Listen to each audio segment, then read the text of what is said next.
Okay, you are. Okay, great. Thank you. Good evening. It's 7:01 on Tuesday, February 1st, 2022. And this is the Board of Education of Greenberg Central School District. We are now starting the meeting, again, 7:01 p.m. The first item on our agenda is the Pledge of Allegiance. So I ask everyone to please stand and say the Pledge of Allegiance with me. I pledge allegiance to the flag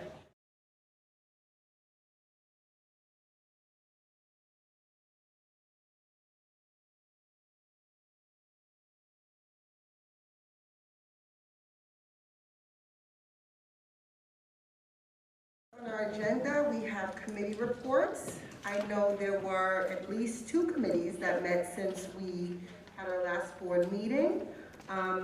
Trustee Warner, I don't mean to call you out, but do you have a committee report? I do. Wonderful. And if there are questions after my committee report, Mike Falcone is in the audience to back me up. Thank you. The Finance and Facilities Committee met via Zoom call at 6:30 p.m. on Thursday, January 27th. We discussed our pending applications for CRISA and American Rescue Plan grant money, plans for our external audit corrective action plan implementation. The audit committee will review the results of our efforts in about 2 months. The outcome of the Proposition 1 December 14th vote to create a capital reserve fund, remember that? The proposition passed 316 yes to 119 no. Our next steps are to populate the fund by transferring some money from the existing repair reserve fund and or add end of the year leftover fund balance. Per the annual district meeting timeline, the Board of Education should approve any propositions for the May 17th budget vote by our April 19th meeting. So our goal is to come up with a recommendation by the March 24th Finance and Facilities Committee meeting. Our energy performance contract, RFP responses. Fred Seba of BBS led this portion of the discussion, and as this was as a pending contract, this was done in closed session. We hope to resolve any outstanding issues and provide a recommendation at our next Finance and Facilities Committee meeting on February 16th. Warburg campus fire hydrant issues. Fire department testing this fall revealed that 5 fire hydrants in the Warburg campus had insufficient pressure. Our facilities director, BBS, and fire and water department personnel toured the campus. We got approval for cross-connecting the Hartsdale and Fairview water supplies as needed to maximize water pressure. BBS mapped our existing system and developed 3 options for improving the system. Option 1A, that's the loop system between the 2 sides for $519,375. Option 1B, the loop system plus removing removing the line so that you're not going through an RPZ, a backflow valve that makes things slower. We'd be basically reconnecting along the lines where the old line used to come in from Pinewood Avenue. Or option 2, the loop system, remove the hydrants from the RPZ, add 2 new hydrants to Woodlands High School, and the line would come in following the driveway by which you would enter the high school, following both paths. So you'd end up with 1 fire hydrant down by the pond and back, which is close to where the furnace is. We're providing you with diagrams and options. You should have had those attached to your email. The Finance and Facility Committee recommends option number 2, the most extensive option. While it is the most expensive option, it is what would be required by modern safety standards if Woodlands were built today, is recommended by the Hartsdale Fire Department, and any future projects other than repairs at Woodlands will require us to perform this upgrade, probably at a greater cost in the future. Status of facilities projects. The biggest outstanding issues were heating system problems. At the F. Jackson, there's a small boiler leak which can be fixed in the spring.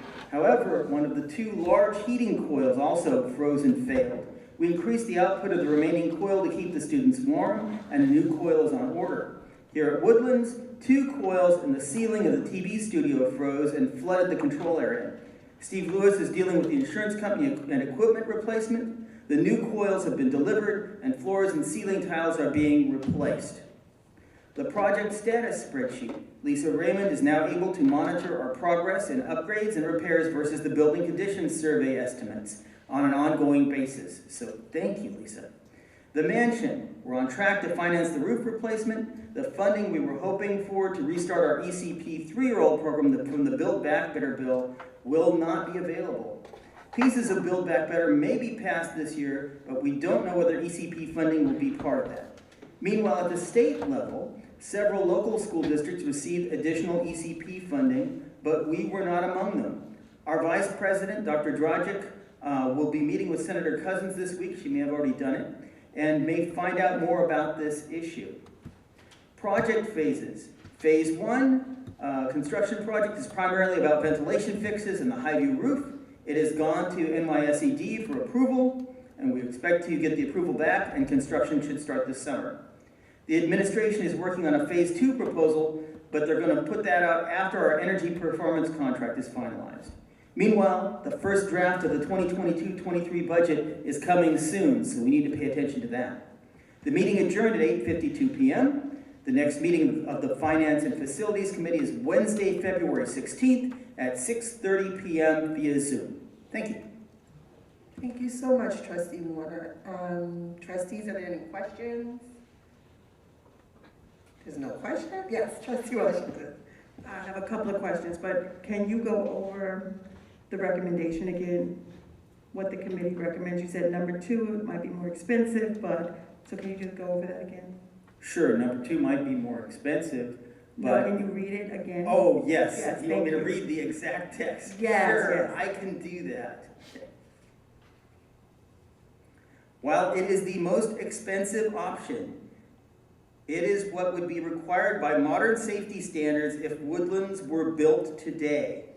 It's recommended by the Hartsdale Fire Department, and any future projects other than repairs at Woodlands will require us to perform this upgrade, probably at a greater cost in the future. Thank you very much. Okay. Are there other questions? I have some questions. So I tried to watch the meeting. I didn't get through all of it. It looked like some people wanted option 1B. And I see that the difference between 1B and 2 are somewhere close to 300,000 or something like that. So what would that 300,000 involve? It's 2 fire hydrants, but there's obviously going to be, digging and. Yeah, so the new line then, okay, so first they put the loop together, right? So they connected along Pat Capone Road so that whoever has the greatest pressure at the moment, whether it's on the east side of the campus or on the west side of the campus, you get the greatest pressure possible. So for option 2, what they're doing is to accommodate those 2 fire hydrants and make the whole thing work most efficiently, is they're running a line down from the north side of the high school campus along the driveway that you would take to drive in if you were driving into the parking lot tonight. The driveway splits, and the line will split, and one part of the line will go along the front of the high school, and so you'll end up taking care of the pressure of the fire hydrants in the front of the high school with the line on, I guess it'd be on the left, and then the other one goes around to the back past the pond and takes care of the other one that's close to the furnace. Now, I'm a hick from the sticks, okay? So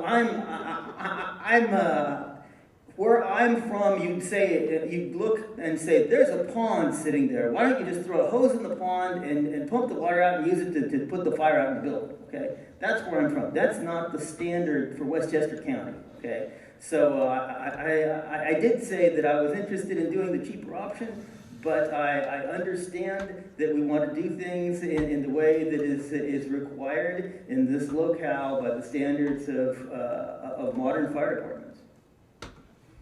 Okay, thank you. And if we were not to approve option 2, how would, in the event of an emergency or fire, how has the fire department planned to mitigate the fact that we don't have enough fire hydrants? Well, what they'll do for now is they'll set up several trucks in a row and they'll daisy chain. So one truck will pump water to the next truck, which will pump water to the next truck, which will get the water to where it needs to go. So there's a maximum range between the trucks, and if they bring enough equipment in, they can bring the water in from the main line out closer to West Hartsdale Avenue, if they need to do that. So that's the temporary solution. It's obviously a hassle to set up and not as efficient, and it will require more response time.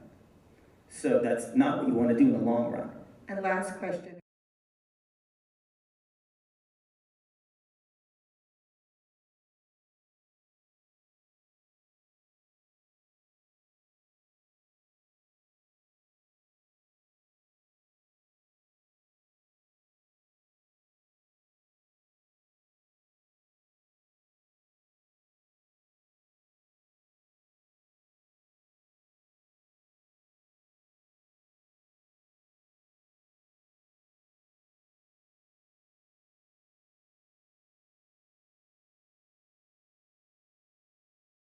We have to make sure and prove to them that we have the finances in order to go forward. They're going to have to prove of it, and then we go forward. Steve, can you hear him? No. No? Is the mic on? I cannot. It's very low, Mike. You gotta turn the mic on. There you go. I thought it was on. You're good. Hello? It's on? Hello? Technical. Okay. Can you hear me? Say it all again. No. Can you hear him, Steve? Try. Okay, it depends on, let's just say you vote on it, we have to prove that we have the finances, it has to go through, they would have to finish drawing it up, it would have to go through SED, back to SED, they would have to approve it before we put it out to bid, and then we would go from there. So, depending on how long that takes. Okay, thank you. Does any other trustees have any questions? It's a lot of money. No one has any increase? Trustee Washington? So.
Stasi, Steve Morton, Samantha Ives, Kelly Sheehan, David Warner, Edith Horn, Sarah Lazari, Denise Alamo, and Johan Snaggs. We did adopt the meetings from our November 22nd meeting, and then we had a presentation from the Greenberg Library. We talked a lot about how the library can become a catalyst for community engagement. We talked about some things that we will be discussing with administration around potentially having the librarians work with librarians at the various different school buildings, to make sure that students always know what's happening at the Greenberg Library. There's a lot of different resources that are great for students' education there. We talked about potentially getting some of that stuff streamed on screens here. We discussed the writers' workshop and how many kids do really enjoy that. We moved on to speak about the various different events that we may be utilizing, events that we might want to have, and some different ideas that we are working on. From an award perspective, or things that past awards, like the Nettie Jackson Award was discussed. We did get some volunteers to be judges for that award, and we are calling on the community. If I need probably like 2 more judges, so if anybody wants to be a judge for the Nettie Jackson Award winners, you can email me at jthomas@greenbergcsd.org. We spoke about potentially how to handle our Meet the Principals events, whether everything will take place in terms of principals coming and giving presentations here at the board meetings, or whether we might do something where we can gather all of the principals at one of our community engagement meetings, and maybe connecting that to a superintendent's tea. So that will be discussed with administration in the coming days and weeks. There was a discussion that was was interesting around the idea of having like virtual walkthroughs done at the schools, perhaps having like students put those together. We know that a lot of students are really talented with video, and it would give them an interesting project that they potentially could work on. We talked about a end of year social event that we may look to plan, that we'll be discussing with administration and PTAs, and potentially tacking on the district art show to that. In terms of community outreach, we are going to be getting an understanding of what our current internship structure is here at the Greenberg Central School District, and trying to match that up with what various different businesses in the community are doing around internships. We're hoping that we can get these businesses to provide those type of opportunities for our students. I made a commitment to reach out to Tesla, Regeneron, and an additional company to be named later. David is going to reach out to try to understand specifically the WISE program and how they can provide opportunities for students. And also the Greenberg Empowerment Zone group, how various different students may be able to connect with businesses that are a part of that. And then the last thing we did was some ideas for improved district communication. The committee is going to have to come up with a communication policy that creates kind of a two-way street of conversation with stakeholders, and we'll work with administration on that as well. And David's going to look at other schools and what their policies are for communications. And that was it. Thank you.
Thank you, Trustee Drodger. Are there any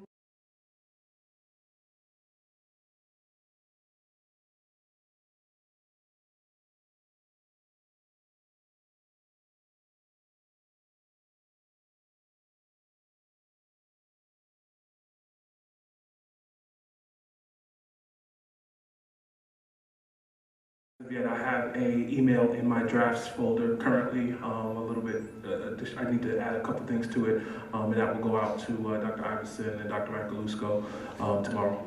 Okay, so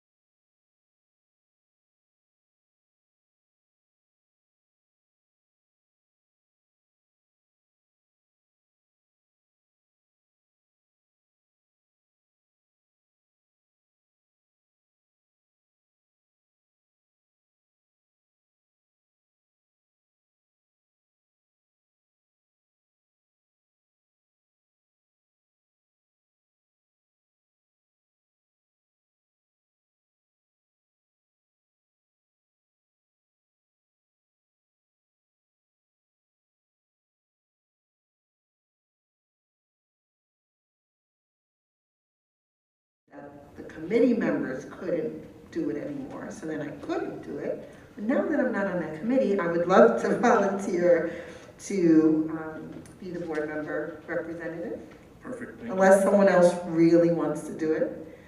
So I wanted to tell you that. I also wanted to say that I thought I heard you talk about a principal's, like a principal's coffee or something like that. So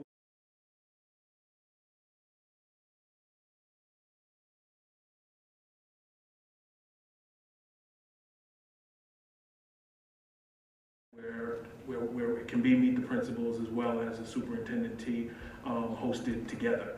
And that, you know, would be a virtual meeting as opposed to at the board meeting where, you know, to Trustee Washington's point, where they have to come and stay late, but they also would not get an opportunity to go as in depth with, you know, what's happening at each school. It would be something more for, you know, the community to just get a grasp of this is who, you know, our principals are for whoever does not know. Okay, thank you.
I mean, I guess I would be remiss if I didn't mention, this wasn't the actual meeting, but last week on Tuesday night, the folks from Earn Your Leisure, they did in fact do a giveaway to the students and for the varsity girls and boys basketball team. I took some pictures and some video. I'm going to share that with administration as well.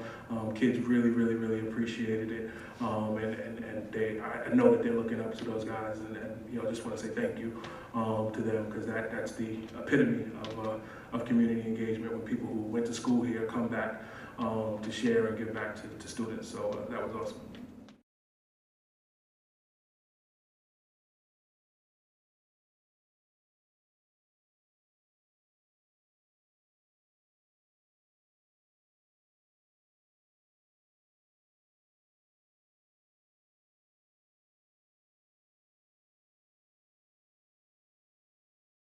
So you could eliminate the late night problem with that. Thanks.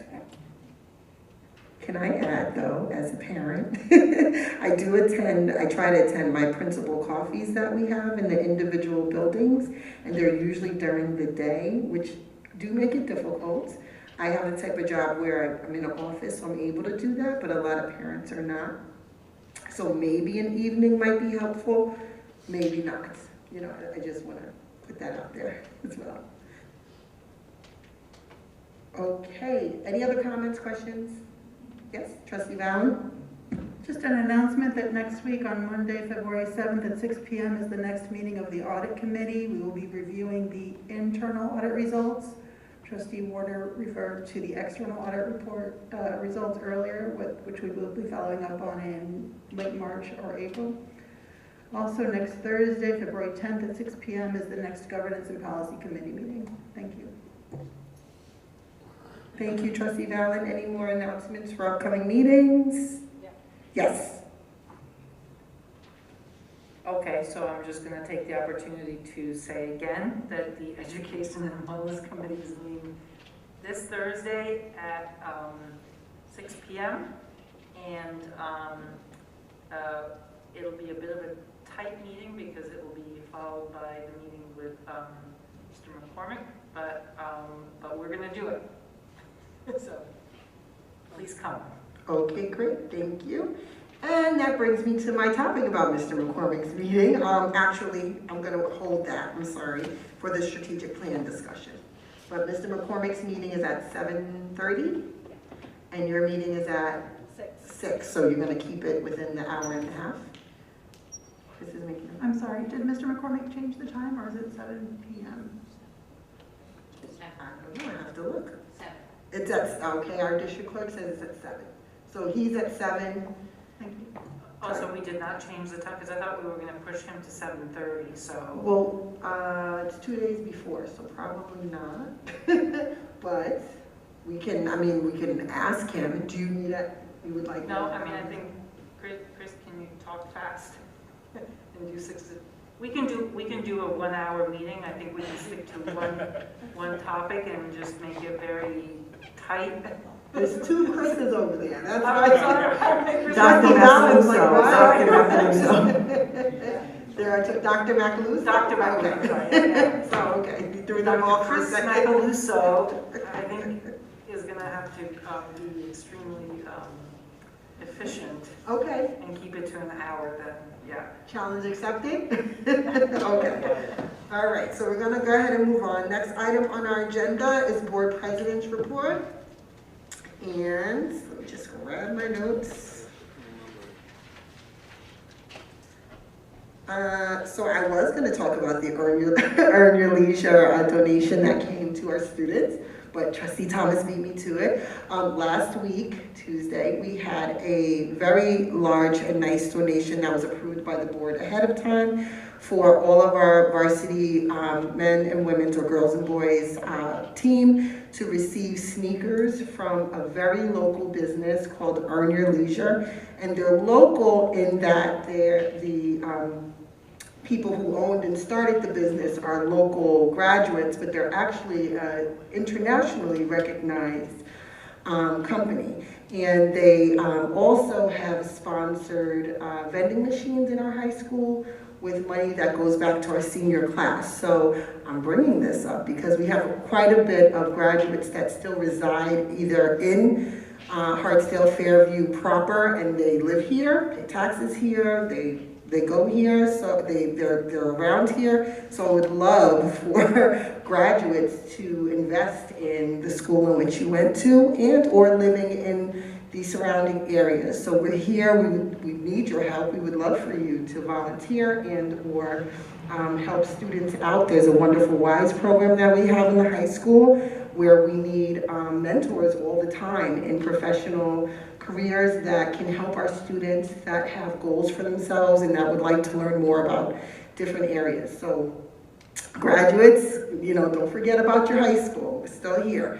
I also wanted to thank our staff and our administration for enduring all the changes that we've been through. I know the parents and the community gets Dr. Iverson's blast with constant updates from COVID, but I did want to recognize our staff. I do think that our staff, from our teachers that are in the classroom with the students to our lunch and noon aides to our janitors, everyone is under tremendous amount of stress. Our secretarial staff, nursing staff, bus monitors, everyone. And everyone's really rolled with the punches and endured the changes and the stress. I learned just today, actually, but I had known of another staff member who lost an immediate family member. I'm talking about parents. We have children that have lost immediate family members with this COVID pandemic. So amid all the stress and amid all the sometimes conflict, I just want everyone to remember that we're all people, we all have families, we all have suffered some sort of loss in our lives at times, and very recently a lot of people have suffered loss during this pandemic, which is additionally difficult because we all have masks on, we can't see each other's faces. Early on in the pandemic, you couldn't go to funerals, so it's been a very trying time for everyone. I just wanted to acknowledge that. In addition, I cannot be remiss to talk about our administration that has been extremely taxed as well. We have a brand new administrator from out of town who jumped right in. If you've been following the board meetings, you've seen quite a few resignations. We've had a lot of staff turnover, and Dr. Iverson has had to build a whole new team almost. So definitely support Dr. Iverson as well as our building leaders who have been through an awful lot dealing with parents and their staff. So I just wanted to say that because I don't know if it was fully said before, that I think all board members absolutely recognize the stress that everyone is under. So I wanted to say that. I do need to take the time as well, and the board members may not all know about this, but we will talk about it very briefly in exec session, to give my condolences to the class of 2019. There was a death of a very recent graduate, so I am very sorry. I will not announce the name out of respect for the family. They did not give me permission to say the name, but just know, again, when I talk about the stress and I talk about the losses, this goes on all the time. And so we really need to be there for one another and continue to be kind and compassionate with each other, as well as hold each other accountable. But just continue to please think about one another and don't forget that human approach. Last but not least, please continue to pay attention to your children online and what they say and what they're doing. From the very youngest ones to high school. I know in our day in high school, it was prank calls. We used to do silly things, and sometimes now it can get a lot more serious than that. So please pay attention to your children online. I am done talking. Thank you very much for your time. Next, we have the superintendent's report, and I'm going to pass it over to Dr. Iverson. Good evening, and thank you, Trustee Mayors, and to the Board of Trustees for your comments. We appreciate hearing that, and we are excited and love working with the community and collaborating with you as we lead this work through this very difficult time. As Trustee Mayors did say, I know I've been sending out a great deal of information in recent weeks. It's just indicative of how the guidance around COVID changes. Religion changes all the time. It's a moving target, and we just simply have to stay up with it. But I do have a few announcements tonight that I would like to share with the community. First, I'm sure everyone is aware that yesterday a panel of appeal court judges stayed the New York State mask order, and now through March 2nd, and until the appeal is decided. What that means is that all district staff and students must continue to wear masks in school until we communicate with you that the mask requirement for public school has changed. We thank you so much for your cooperation. We have not had any difficulty with this, not many push. Our students and our staff are very compliant, and they are wearing their mask every day. So I want to recognize that and thank everyone for your cooperation as we wait on the decision from the appeal process. I also would like to get my notes. Just today, you know, we had our vaccination clinic. It just ended around 6:30. It was the second dosage of the Pfizer pediatric vaccine for those parents who were here for the first dosage. What happened late this last week was that we were contacted by the Westchester County Department of Health, and we were able to add the Pfizer vaccine to the clinic tonight for those parents who signed up. It was a late notice. It was around the clock. I know it wasn't a whole lot of time to think about it. I'm going to look at the numbers tomorrow. I'm hoping we had many parents who took advantage of that. And that vaccine, that booster was available now for ages 12 and above. So we're about to approach winter break.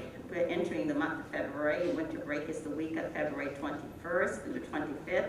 Many of you may know, if you've been following the news, that Governor Kathy Hochul announced that every child, every K-12 student in New York will be given a COVID test to take home for the midwinter break.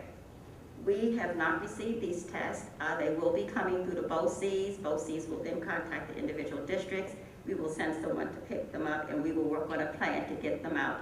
These tests are going to be given on the way out of the door, and they're to be used by parents to test their child upon return.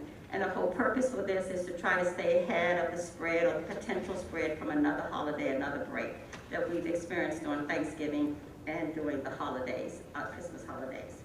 Our Test to Stay program, we are very excited. We met on it again yesterday. It is going to begin Monday, February 7th. It will run from 7 a.m. through 8:30 a.m. And it's going to be here at the Woodlands Middle High School, right there in the video room, right outside of the auditorium. Parking will be in the parking lot right outside of there. We have 3 nurses, 2 nurses and an aide who will be working the program. And we met with them, as I said yesterday, and they are right now in the process of doing the paperwork, the training they need to go through so that they're ready to start this plan for us on next Monday. We are continuing to get free shipment of tests from the BOCES for our Test to Stay program. So far, we've gotten 4 shipments of tests. We are going to get a 5th shipment this week, and we were told in my meeting Monday that we will get a shipment every week indefinitely. So our Test to Stay program will run as long as we have tests. We also have our weekly mirror testing still happening. Parents can consent for that program at any time. Those tests are indefinite. In my talk with the Westchester County Department of Health, we do not need to renew our contract around this because they took care of that. This is ongoing, and that testing program is still available for parents as another option to assure your children are safe when they enter the building. You know, we have a remote learning program, remote learning's SNOW program. I want to thank Dr. Baccalaureate and his team and his work with the administration in putting that program together. I want everyone to know that that will be used in the event we need to close the school for snow. Please know we are watching the weather this week.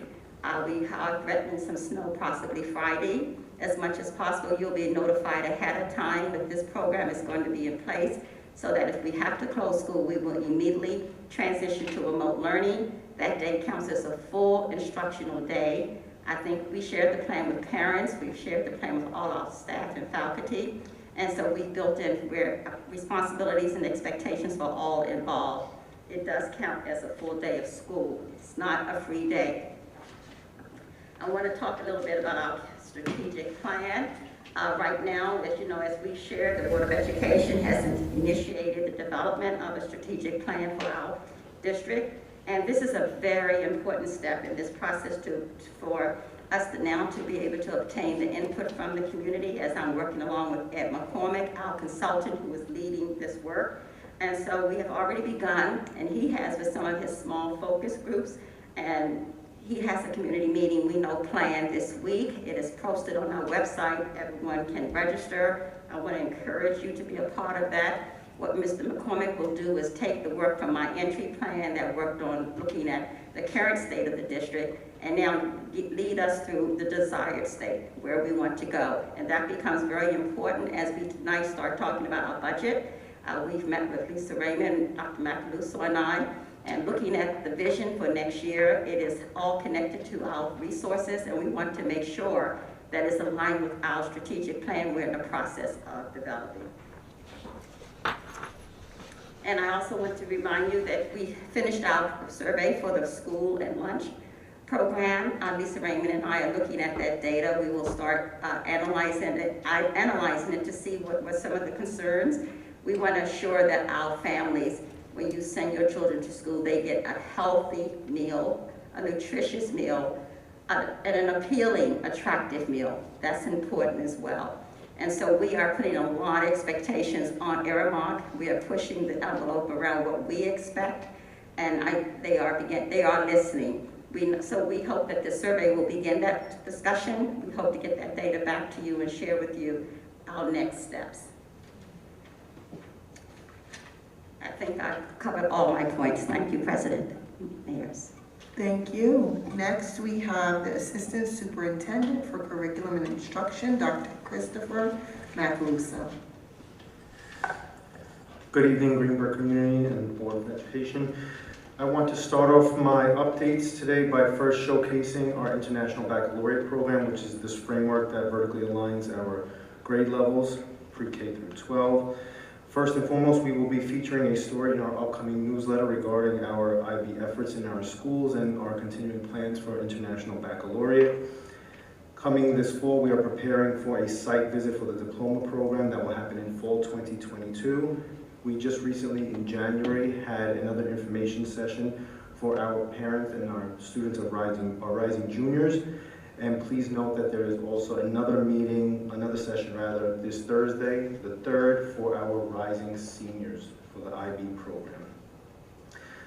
Secondarily, I want to just share that across the district for the past, last week we were learning about the Lunar New Year, and our capstone presentation occurred right here in Woodlands Middle High School. For anyone who was not able to see that, the video is available on YouTube. Woodlands Middle High School continues to prepare for next school year and having our students select the appropriate courses that they will study next year. And so soon the students will have access to virtual course info sessions. And so basically what that is the teachers have created lots of videos for students to view that gives them some insight as to what the course is all about, so they can be informed when making their decisions about coursework.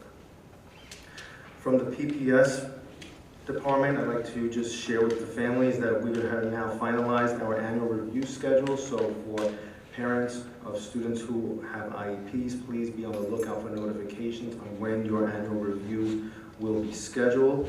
And we have also begun, in conjunction with Dr. Iverson and Ms. Raymond, for the budgeting season. We've begun to look at our special education programming for next year and to determine if any adjustments are needed for that.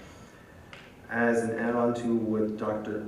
Drogic has mentioned about the Education and Wellness Committee, from the SEL framework, we have begun to do some audits of SEL programs that are currently taking place in our schools. So schools were required to submit SEL plans at the beginning of the school year, and so at the EWC meeting this Thursday, I will showcase some of the efforts that are being taken place at the schools with respect to SEL, and then also talk a little bit about where we hope to move forward with SEL framework for the entire district. We are in the process of completing middle of year testing, particularly for Ready. So that process has been completed for all grades except kindergarten, and those exams for kindergarten will be administered on Thursday the 3rd and Friday the 4th. So I want to thank all principals and our teachers for reminding the students of the importance of the middle of year testing. We did share some PowerPoint slide decks with our teachers and with our principals regarding testing to make sure that students are focused on the exam and giving us the best possible data for that. And once we have compiled a comparison between BOY and MOY assessment data, we would present that information through either the Education and Wellness Committee or through the board.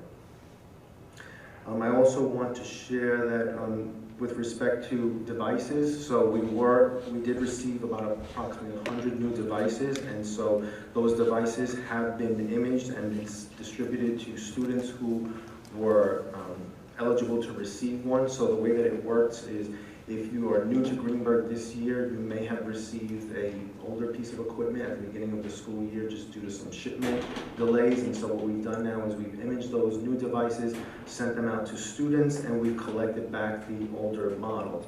If anyone believes that they have not received a device and are eligible to receive one, as a reminder, please email team@greenbergcsd.org. Again, that's team@greenbergcsd.org. Parents and maybe students, you would not be so happy to receive. No, that's not. Report cards for grades 4 through 12 are available this Friday, so we're looking forward to seeing all the hard work of our students in those report cards. And that is the end of my report. Thank you, everyone. Thank you, Dr. Macaluso. I'm sorry, board, I didn't ask if anyone had any questions when Dr. Iverson gave her report. And does anyone have any questions regarding Dr. Macaluso's? I do. In the past, and this might go down to the buildings, so if so, just let me know, but in the past, the buildings have had, at least at Bailey and the middle high school, have had like honor roll breakfasts or celebrations. I don't know if that's still happening. I know that board members were invited in the past to speak, address the children. Although with COVID, I'm sure things have been different. In the past, before COVID, you used to, have the parents come in, sit in the auditorium, whatever. The kid would get a certificate. So I'm just wondering how that's happening, how they're being recognized, the ones that are doing well despite everything. So you can address it as well. So I did get your email on that. It is on my agenda when we meet with the principals next Wednesday to start discussing that. I will learn how that's done and what's done in the past, and we will look to see what will be planned this year. Were you going to ask something, Dr. McIntyre? No, I was going to say the same thing Dr. Iverson noted, and we'll take a look at it. Yeah, we'll look at it. So I did put that in my folder. Thank you. Awesome, thank you. And next on our agenda is the Assistant Superintendent for Business Report. That would be you, Ms. Freeman. Thank you.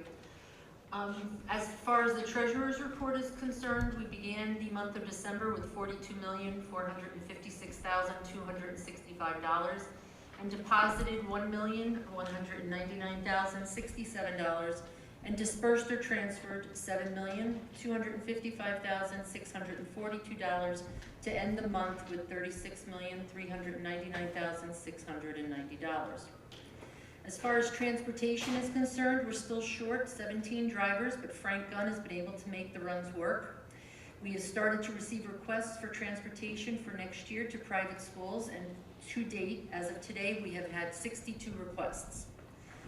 In buildings and grounds, as you know, there was a flood in the TV studio, and the contractors have been working in there to make the necessary repairs for the damage to the faulty coil.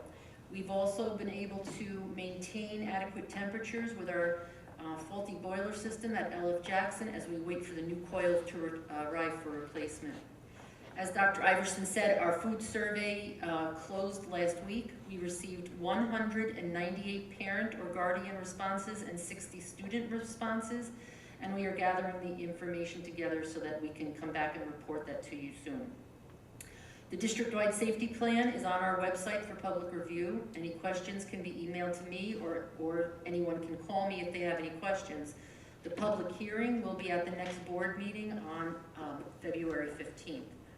And lastly, Dr. Iverson, Dr. Macaluso, and I put together a PowerPoint regarding our upcoming budget development.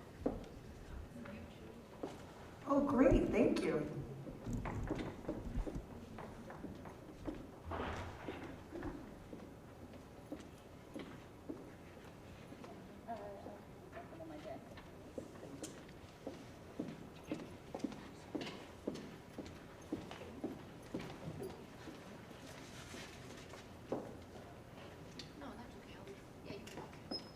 I'm going to stand down here so I can advance the slides so the public can see.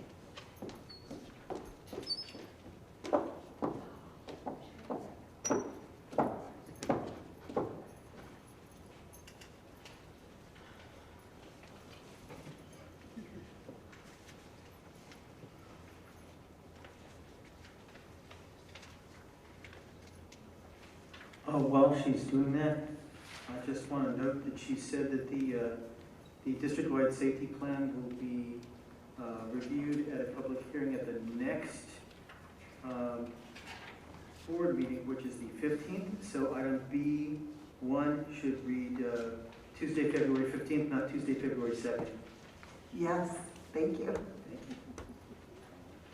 We talked about that. Okay. So this tonight, Dr. Iverson, Dr. Macaluso, and I are going to review with you the following: our budget development, our visions and goals, those things that influence a budget, our budget efficiencies, the challenges, unknowns, and opportunities, and lastly, the financial indicators that are crucial in determining the tax cap. The next slide, the budget provides the necessary resources so the district can operate and accomplish our goals that are necessary to meet all of our students' needs. Central office has met with the majority of administrators to discuss their budgets.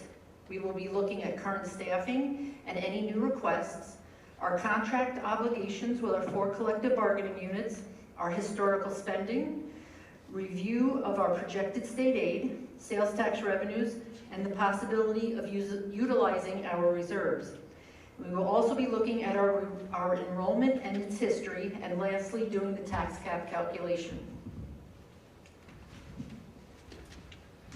So the budgetary vision is important to this process. We know that everything we do must connect back to what's best for students, and everything we do it through a filter of putting students first.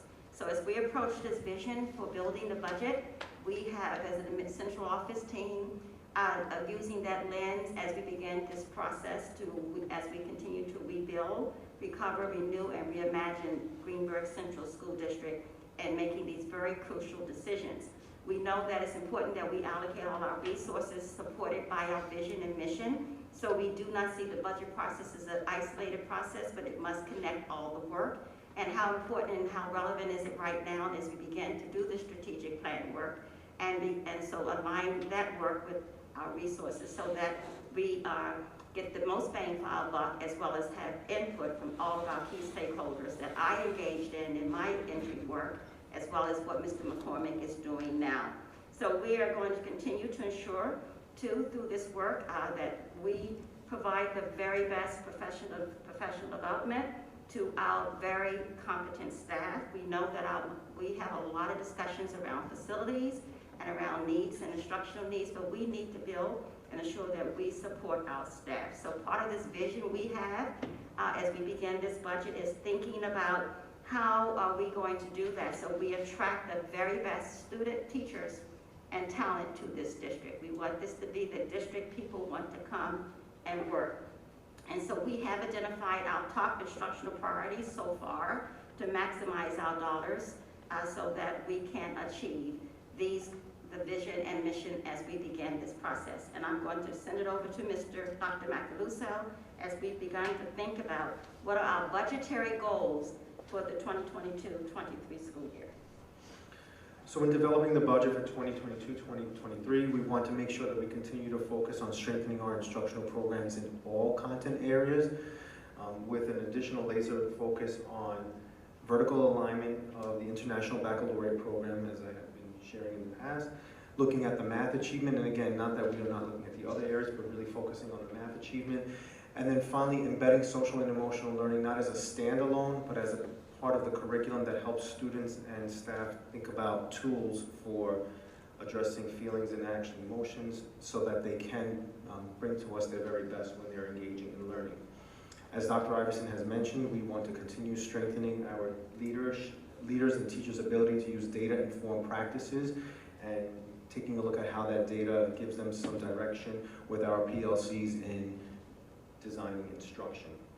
And finally, we want to go ahead and again take a look at how all of those pieces, when we leverage our dollars with facilities enhancement, how those facility enhancements address the teaching and learning process. So there are many different influences when creating a budget. We have to be mindful of the myriad of mandated costs that we must adhere to. We have to be cognizant of all of our collective bargaining agreements. We have to focus on the instruction and program changes needed. We must be mindful of the change in the CPI that will affect the tax cap. We know each of our federal grants funding and how can we utilize these funds to best serve Greenburgh. We know what our projected state aid is right now, but we have to be mindful throughout the school year on how to maximize our expenses for these driven aids. And we have to keep our taxpayers and community in mind when producing a sound, fiscally responsible budget, keeping in mind the effect on the tax levy. And we welcome any of our community's input. When thinking of budget efficiencies, we want to use our staff and their talents and optimize all of our staff throughout the district. We want to maximize our state aid by, again, using our expense-driven aids, especially BOCES, transportation, textbooks, libraries, and software aids. We want to create a 5-year plan for technology and facilities so that we are continually on a rotating cycle. We participate in cooperative purchasing, so we put out a lot of competitive bids, but we can also piggyback on other municipalities if they've already put a bid out, which we do utilize. And we want to concentrate on our energy consumption by using the proposed energy performance contracts that hopefully the board will adopt. So some of our budget challenges and unknowns. We currently have 4 collective bargaining units, one which was settled with the teachers over the last summer, and we are preparing to enter negotiations with our other 3 units, the administrators, the civil service organization, and the CSEA. We already know that there will be an increase in our health insurance. We currently have 3 health insurance plans. We know the increase for 2 of them, but the largest of the 3 plans, which the majority of our staff uses, that rate has not been released yet. And we do know that TRS is going to increase. Approximately 2 years ago, the Teachers Retirement System announced that schools should expect an increase in contribution rates over the next 5 years. And as you can see on this chart, beginning from 2019-20 forward, the rate steadily increased. And the ERS is an average rate because there are so many different levels of the employee retirement system, but they project that they will stay between 15 and 16%. Other budget challenges are retirements. We have some of the retirements that are known, and we're waiting to see if there will be any others. Other impacts, we want to concentrate. Will we be continuing COVID expenses? And if so, we need to budget for those. Where are interest rates going? They're not increasing readily, but we want to try to maximize whatever we can earn. And we're forecasting sales tax by looking at the history of what we have collected over the years. And then federal and state funding, federal aid, we're trying to maximize what we can get through our Medicaid, federal grants, and as I said, our state aid. So what are some of our changes in our financial indicators? These are the indicators that are important to us for our tax cap calculation. So the consumer price index right now is over 2%, so it is being forecasted that the comptroller will adopt the 2%, which is the highest percentage that can be used in the tax cap calculation, which would be up from 1.23%. Our tax-based growth factor has increased from 1.0089 to 1.0147. So what that means is that there has been growth in construction, in new businesses coming to the town of Greenberg. The teachers' retirement system, as I told you, is going to increase from 9.8 to between 10 and 10.5%. We're projecting that the increases for health insurance are going to be between 7 and 8%.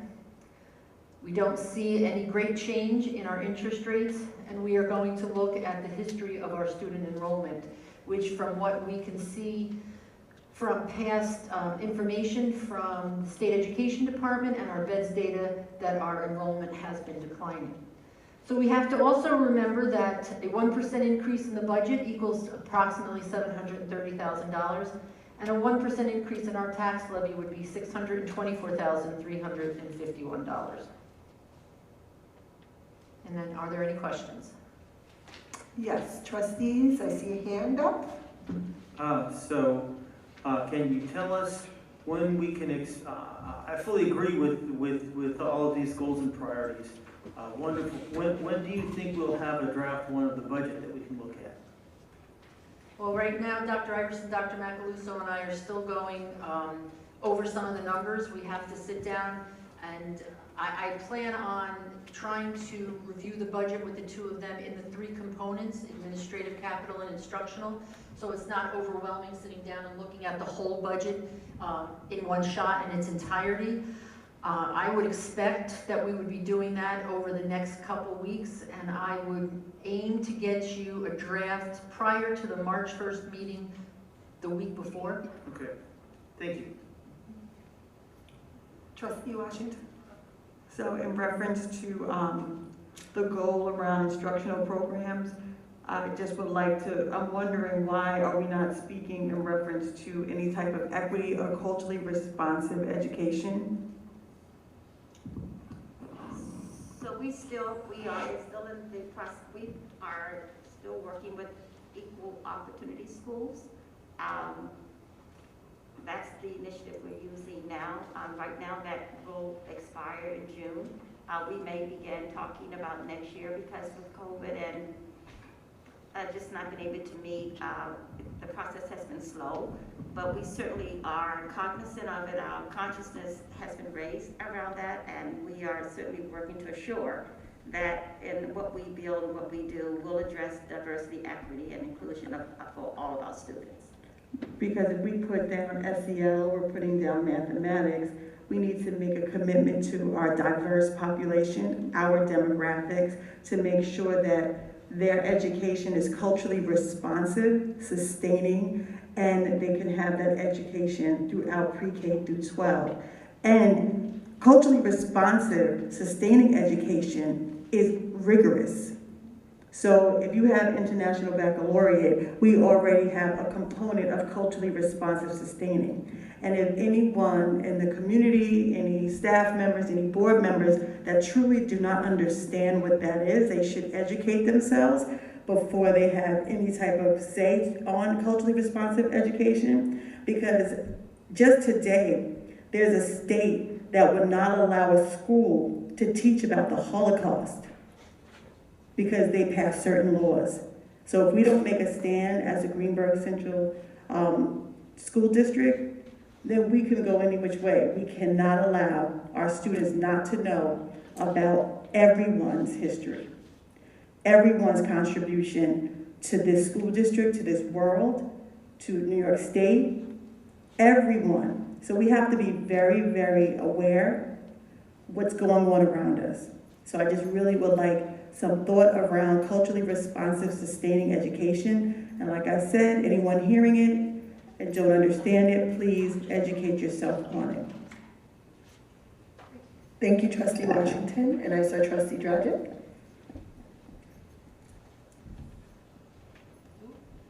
Trustee Dragic, that's you. I thought you said, you're talking about Chris. Okay, sorry.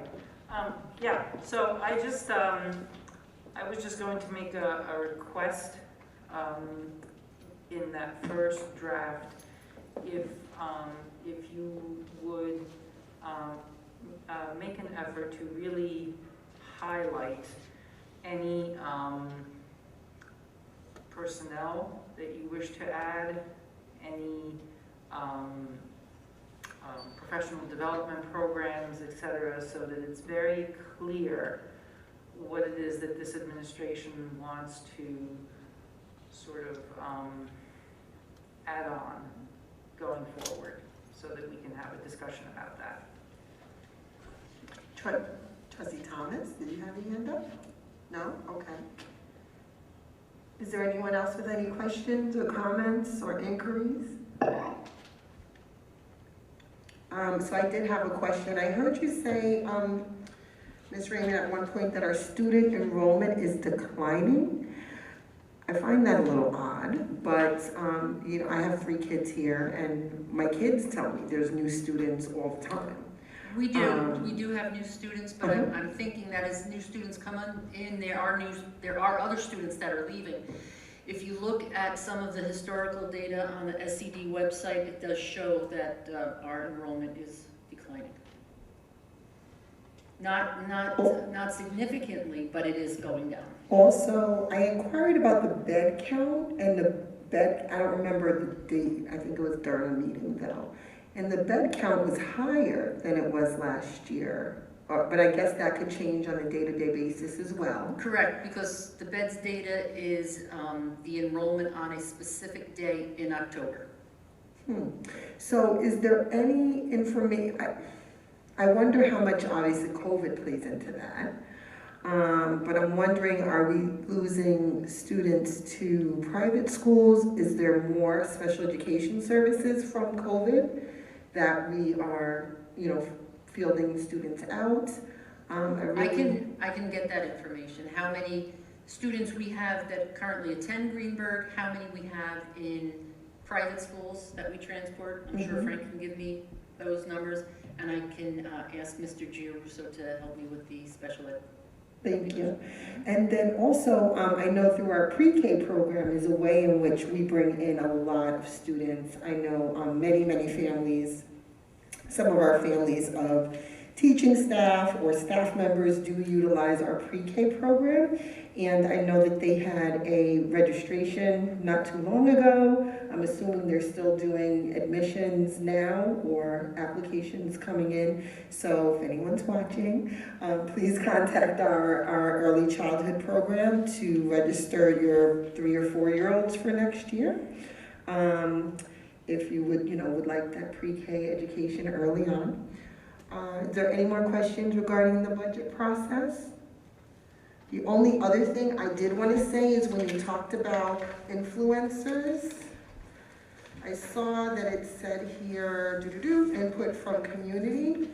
I just want to highlight that community means also parents, residents, private school parents as well. It's important to hear from them. There's some reasons sometimes why people go there, but also all of our staff. I know collective bargaining agreements, you talk to the leaders of the collective bargaining units. I would love to see some open communication with not just the elected leaders, but also, all of the staff, maybe a select group, not necessarily the elected leaders, because sometimes they don't get all of the feedback from all of their staff as well sometimes. Just like here, we have 7 trustees, and some are more quiet than others, so I have to kind of ask some people what's going on. So I would love for that community to really be robust in your outreach to getting feedback. That's all. Okay, we'll move on. Okay. Next is discussion on the board retreats. So in our previous meeting, the idea of a board retreat came up to discuss our mid-year evaluations as well as meet with Mr. McCormick to begin the strategic planning process with the board. I think I asked everyone to check their calendars. Is there any feedback from any board members about this plan?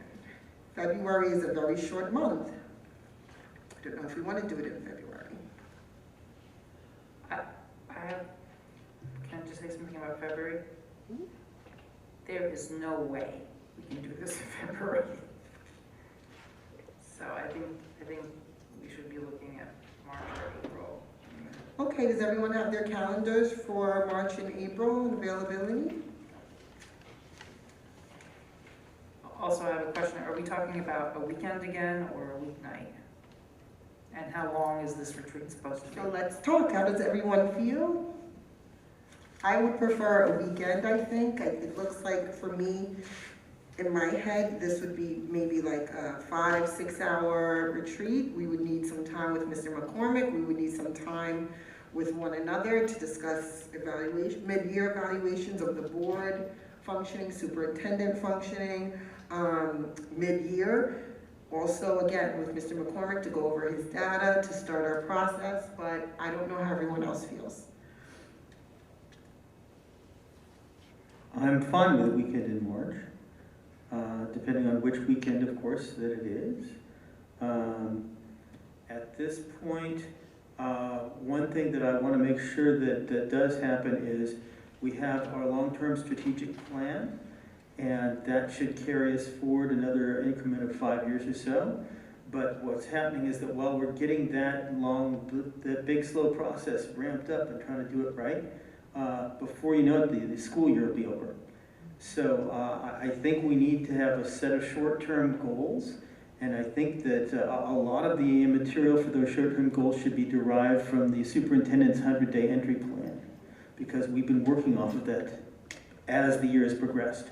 And see how that fits in with the evaluation forms in terms of goals, both for the board self-evaluation and for the superintendent's evaluation.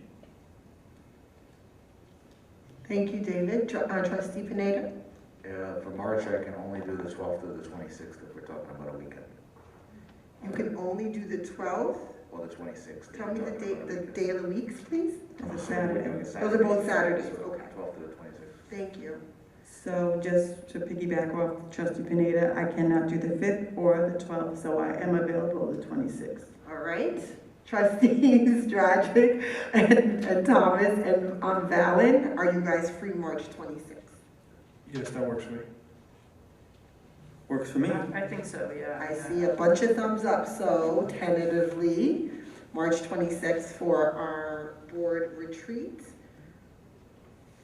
And I'm gonna ask Dr. Iverson, you're free? Okay, I don't know if you want the assistant superintendents there or not, but could you guys check your calendars too, just in case?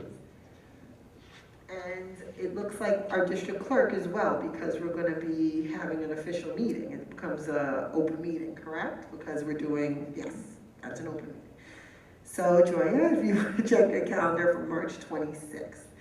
What about the amount of time, guys? Do we want to look at like Yeah, a so I 9 have to a 3? Go ahead, Trustee Dragic. So I have a question. So basically what you're saying is that you want this retreat to do a board self-evaluation, to do the superintendent evaluation, but that's really not due until June, so. I said mid-year evaluations, but this is not what I want. This is the board discussion. So the I'm last sorry, I was meeting, not here for the last. it's okay. The last meeting we did discuss that. I don't know if someone brought it up. I don't know if it came up in another meeting or conversations, but so we the discussion or the idea was mid-year evaluations to look at where we're at, where we're going, etc.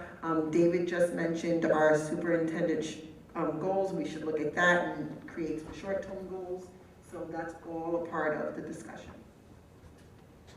Okay, but we're not really, the mid-year superintendent's evaluation is something new. We've never done that. I mean, at least we haven't done it in the past 2 years that I've been here. So this is something that we're now adding on as a. Would you not like to trying to set up the goals. Would you not like to do a mid-year evaluation? For the superintendent? Superintendent, the board, whoever. We can discuss that. If people don't want to do that, we don't have to. Well, I mean, I don't want to jump in because you guys had this discussion. I was not here at the last meeting, so I think if it was a consensus, I'll go with the consensus. I'm just trying to understand what the agenda is. We did not talk about it at all. We did not okay. set an agenda. We're doing that right now. So we'll go around. Trustee Valen, do you want to do a mid-year evaluation of the board, of the superintendent? What other things did I list here? Of the discussion with Mr. McCormick. To look like, what would you like to do at the retreat? Let's talk about that. I think it'd be good to identify, it'd be good to take a look, and Dr. Iverson presented recently her mid-year point at one of our board meetings, which I think was really helpful. No, can't hear me? Yes. No? I can hear you. Someone's phone was ringing, so I couldn't hear you fully. And I think that was helpful, and I think it'd be a good opportunity to do, as David says, and just kind of do a self-check on everybody. I do want to note that in our February tasks for the board, mid-year evaluations are on the agenda. If the board chooses not to do that, we should reevaluate our handbook, but that's a topic we can discuss. I do think we have some other communications issues as a team that we should, again, do a mid-year check and make sure we're going in the right direction and we're all pulling the sled down the hill in the right, all together in the same direction. Yeah. Okay, so you're for mid-year checks. What's your opinion on McCormick and goal setting? I feel like all of that ties in together. Okay. Trustee Thomas, where are you? So ditto to everything that Trustee Valen said, and I would just add that I definitely think that connecting as closely as we possibly can to Mr. McCormick and his process is probably of utmost importance in my mind. Okay, great, thank you. And Trustee Dragic? So I actually have a number of questions. My first one is the superintendent's actual evaluation is supposed to be done in what month? June? I mean, what is the contractually, what is our obligation? It's our obligation not to discuss contracts in public, so we won't I'm do sorry, that. I'm sorry. However, what is your question?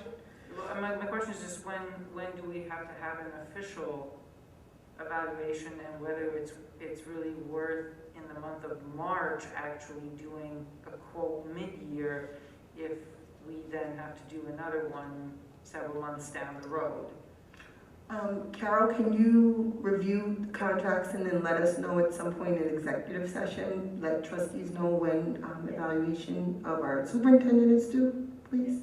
Thank you. Right, so I guess what I'm saying is that I would really skip that part and maybe just focus on the board, a sort of a self-evaluation of the board for this retreat, along with a discussion with Mr. McCormick, but I don't know if by March 24th he's really good. I mean, I'm not clear on the structure of our discussion with him because he will be kind of in the middle of his work. So how are we going to really, what exactly is it that we're going to be discussing with him for this retreat? That's my question, actually. Okay, Trustee Pineda, do you want to share your thoughts on our mid-year retreat? Yeah, I think we have to cover a lot of ground in a short amount of time. And from my perspective, Trustee Dragic, Mr. McCormick will kind of be giving us an update as to what he has up to that point in time. I don't think it'll be something that we're going to walk away from that meeting saying this is it. That's my opinion. But I do think we need to cover everything, including our board mid-year evaluation, which is part of it. So yes, I think we need to cover all that. Okay, thank you. Trustee Washington? So just to be transparent, it is not mid-year anything, March 26th. So let's just maybe call it something else. In reference to going over an evaluation, or maybe just having a retreat around how to evaluate a superintendent, because we do have new board members, I think that could be part of the retreat to learn the process. I don't know who might, would it be Carol or someone from BOCES, I have no idea. But I think just maybe being educated on that getting some training around that would be a benefit. In reference to the board, I think the same thing, because it's not a mid-year anything. So if we want to start to have a conversation on how we're doing as a board and maybe some training around what our evaluation as a board looks like, and when the evaluation happens, and have a conversation, because it is a retreat. So that's when you're supposed to be able to ask questions and get some training around. So when it is time to do, when it is time to evaluate our superintendent, we can say that we have been trained, we are professionally developed, and now we are going to evaluate. So I think discussion, I think training is actually a good thing, especially for board members that are brand new. And then in reference to Mr. McCormick, if he's coming with strategic goals, or we want to have questions around what needs to happen next, I think that's okay. Thank you, Trustee Washington. I think non-new board members could use training as well. I don't think that ever hurts. Trustee Warner, what is your opinion about past the mid-year evaluation process, and what type of things would you like to have during that retreat? I think I already specified that what I really want to see is that our goals need to be spelled out. Those goals for the superintendent, the goals for the board, that we'll evaluate ourselves on a little bit later. I think we have them already in just not a completely formalized fashion. So I would take the chosen tools that we use to perform our evaluations and plug them in and see if they fit. And I think, thank you, Trustee Warner. I almost called you David. I'm trying to stay professional. Thank you, Trustee Warner. And I think that probably is completely sums up what in my mind was mid-year evaluations, kind of looking at the evaluation, looking at if we're on the path to achieving the goals or not, if we need to. I think Trustee Vallon said make a change in any particular way, or if we're being realistic or unrealistic. So that was a great way to say it, is look at. And I think Trustee Washington, you touched on that with training. So, you know, how exactly to do this evaluation, how are we getting to that point for the board as well as the superintendent? So that's where my mind is. So President, Mayors, I just think we should just take away the word mid-year. Yes. Okay, I think that will.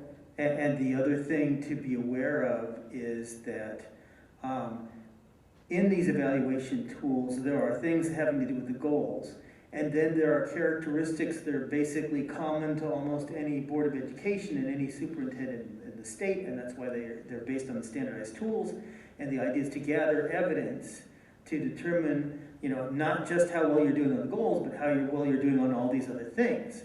And so if the first time that you look at it is the time when you're doing the evaluation, you have this mammoth task of gathering evidence, whereas if you see it ahead of time, then you kind of know what to look for, so when you get to that final evaluation, you're kind of prepared already. And I think that's going to be a lot of what the PD will do to alert you to things. Thank you, that's helpful. So with regard to the McCormick part of the retreat, we will have Mr. McCormick there, so we will invite him. Ms. Ponticello, can you please outreach to Mr. McCormick and let him know about this March 26th? Is that the date we use, date? Yes. And that we would like to have him there discussing the strategic plan. But who, pray tell, shall we invite to work on our, as you said, professional development around the board and the superintendent evaluations? So far, it's been BOCES. So far, we have utilized BOCES twice. Mm-hmm. So is the reason why we have not used NSBA because of cost? So NSBA does require a cost. From my memory, the cheapest was like $2,000. Mm-hmm. And NSBA also, our previous retreats have been 3 hours, I believe, and NSBA requires 4 to 6. Trustee Washington? Oh, no, it's just, I was waiting for you to finish. Go ahead, finish. Oh, that was it. That was the only reason why I think we had erred for the side of BOCES, because it was free and we wanted to do something shorter. So do we have any sense of, in terms of ratings, for lack of a better term, what you like do people rave about NSBA's ability to have this conversation versus BOCES' ability to have this conversation? I do not. I'm sorry.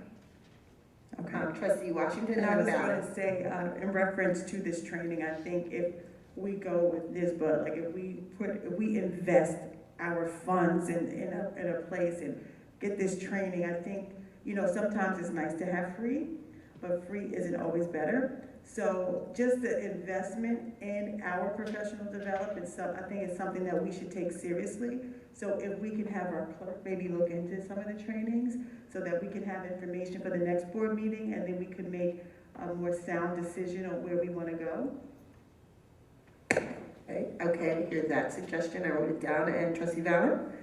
I'm just going to point out that the school board evaluation form that we use, or most likely will use, is a NSBA form. So I think using them as our training sources time might be a good step forward.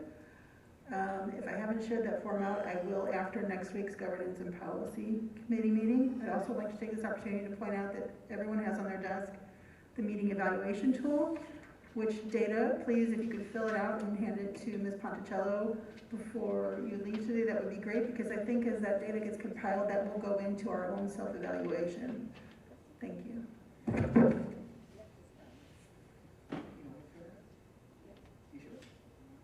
Okay. So, I'm sorry, Trustee Dragic. Yes, so it seems that we have now moved towards actually training on how to do a board evaluation and a superintendent evaluation rather than actually doing quote-unquote mid-year evaluations. Am I hearing you correctly? Okay. Yeah. And then the second thing you want to do, so you want this retreat to be about training and then also a conversation with Mr. McCormick wherever he may be at that point in his process.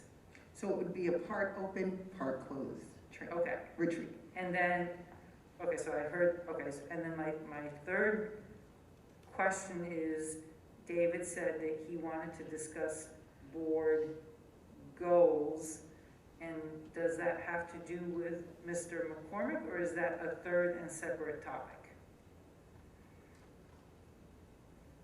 That's a third and separate topic. Got It has to do with short-term goals, that is this year's goals, This year's, okay, as opposed to the overarching goals that will set us our direction for the next 5 years. got it. So I'm just wondering why we're discussing our goals for this year in March. Well, if you'd like to go back in time and discuss them in September, that would be great. But I would submit that we kind of did when we approved of the superintendent's 100-day plan. But in terms of formalizing it in September, that did not happen. We can only move forward. Okay, well, it seems, But when we're talking in reference to goals, are we talking school year goals or we're talking 2022? So if you're looking at it at 2022, you can set goals for the year. If you're looking at it as a school year, then we look at it from September to June. So we have to also identify what we're looking at. School year. Okay, thank you. So, how long do you guys think that all of these topics will take? Yes, Trustee Pineda?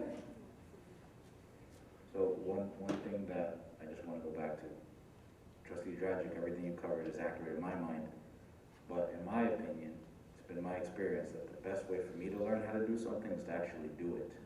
So I would suggest that we actually do a mid-year evaluation of the board during that day, during that process, and then if you come up with questions during the process, you can actually ask the instructor that's there for some guidance. Because I will tell you, I filled them out a few times now. First 1 or 2 times it was kind of like, well, what is this? So if you have that resource there, I think it will be an advantage to take advantage of it. I agree, thank you, Trustee Pineda. So how long are we looking at? Are we thinking 9 to 3? Is that too long? That's I'm 6 thinking hours. breakfast, lunch, and dinner, as long as all the topics are. So, Right. you said 9 to 3? So that's a 6 hours, so that's in my head, 9 to 3, 6 hours. Then that's like a breakfast and a lunch and then we leave.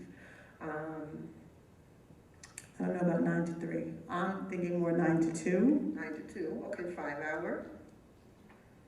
So we have, with 9 to 2, is that a working lunch or is that a 4 hour and, or 4.5 hour?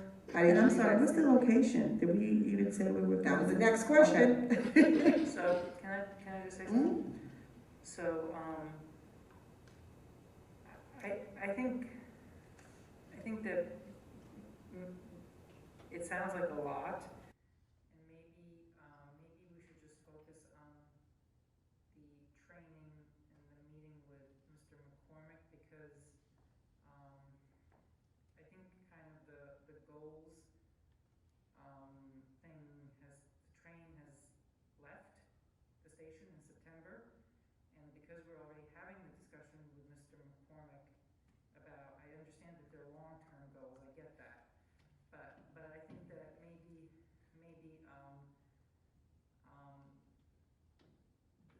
the more pertinent topics at this point in March of the school year are really the evaluations and the discussion with Mr. McCormick, so that we could make it like a 9 to 1 or a 9 to 2 retreat, and still give ourselves enough time to really flesh out. I would indicate that the goals are actually going to be listed in the evaluation tool. I'm sorry, David, I can't hear you. The goals are actually listed in the evaluation tool. When we do our end-of-year evaluation, Okay. the goals will be there. Okay. So Okay, it's so all part of the same. I'm gonna encourage us to move on from that, and maybe the governance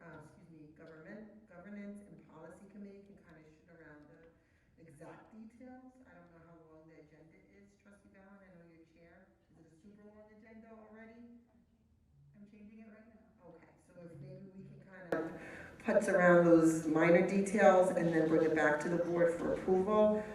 But the major things, such as amount of time that we're gonna spend, location, do you guys wanna do this again in the high school? I know we went to Trustee Dragic's house for one.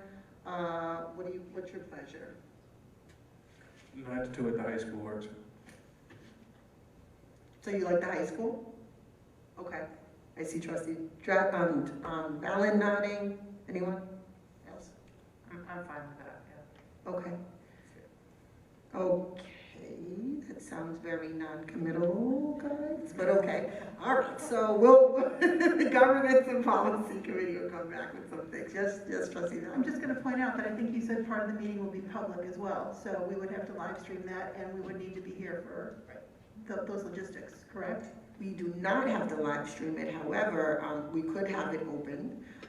We live stream, not because just for information's sake, we live stream out of convenience because we're back in person.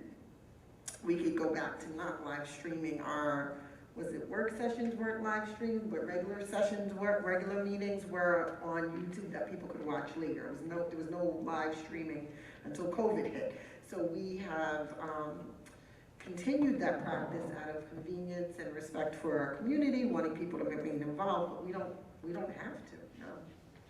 It's open, meaning people can come in. But, Okay, so regardless of live stream or not, we will have a portion of that meeting open to the public, so this still remains possibly the best place to attend on March 26th.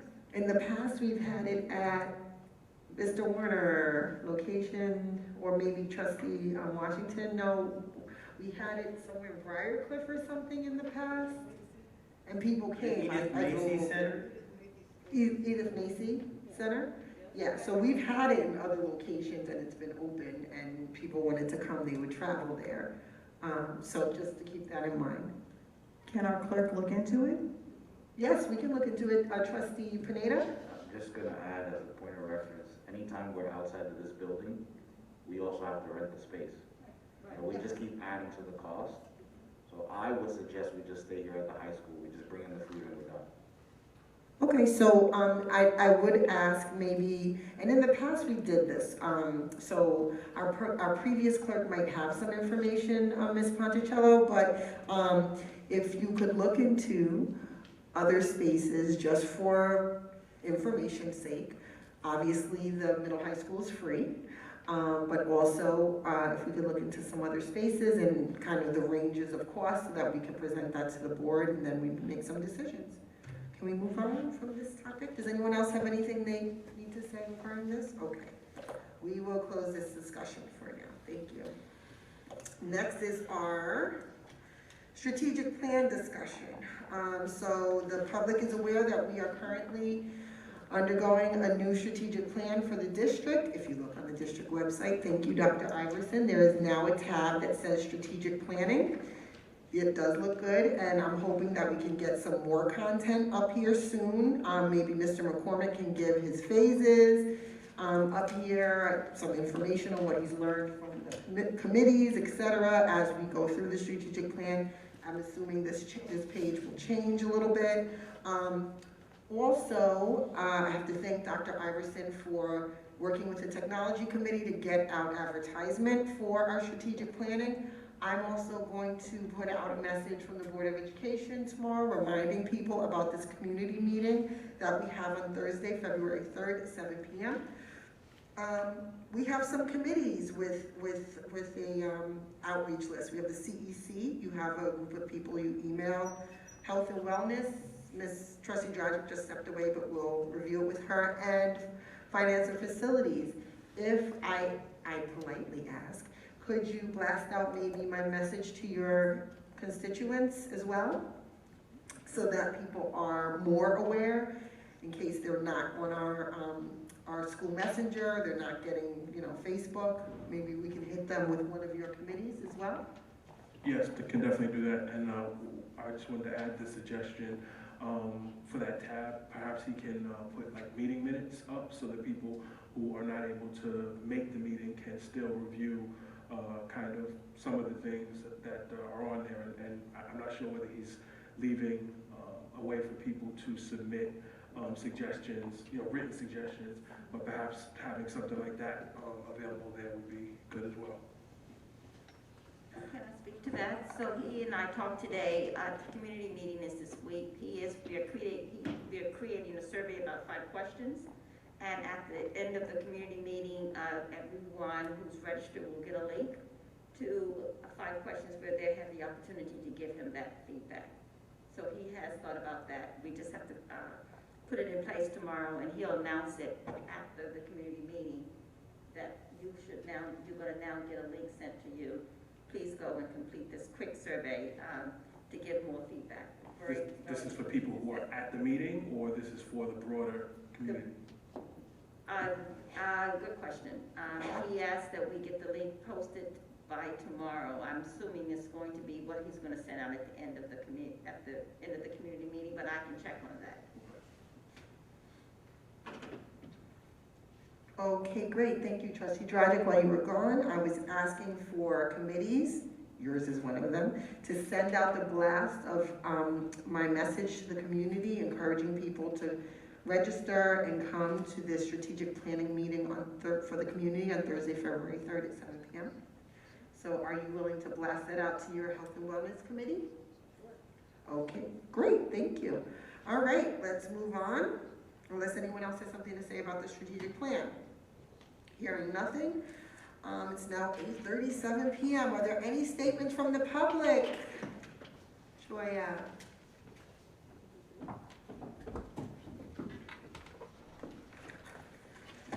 don't think so. No, thank you. Now we are going to move on to executive session. Look at that.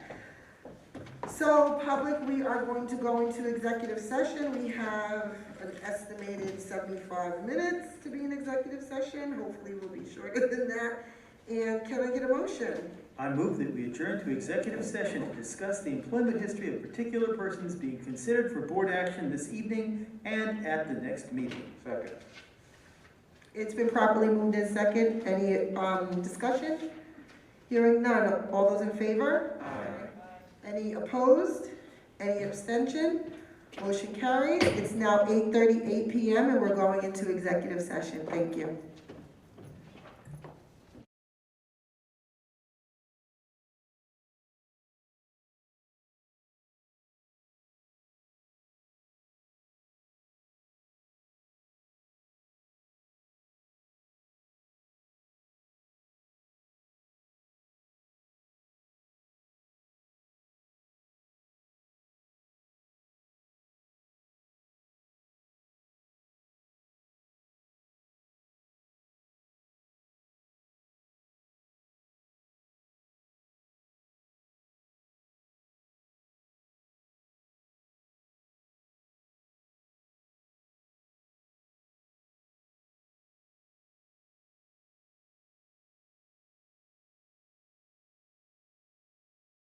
Steve, is everybody back? 'Cause I know sometimes we need a break. Yeah, we're ready. When you are. Okay, thank you.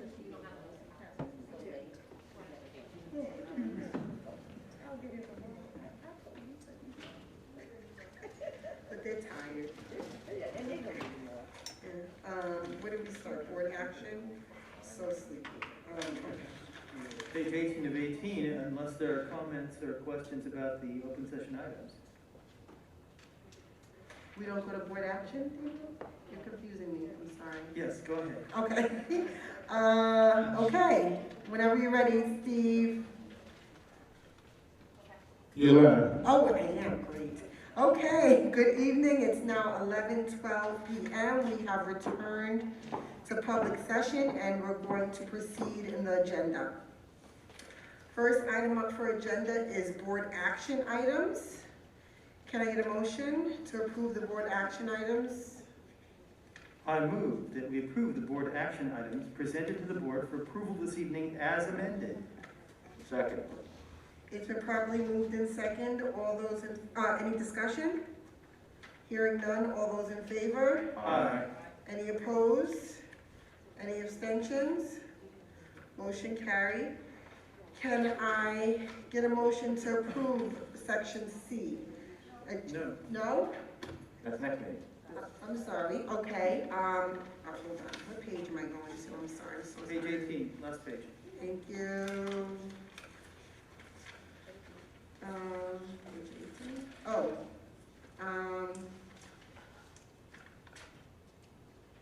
okay, next on our agenda are new business items. Yes, Trustee Pineda? I have two quick things. One, I forgot to mention the next meeting of the Safety and Technology Committee is occurring on Tuesday, February 8th at 6 p.m. That's an FYI for the community. Also, we are in the process of scheduling a Governmental Relations Committee for Wednesday, March 16th. And the last thing I wanted to say is the board meeting evaluation sheet that was presented to the board.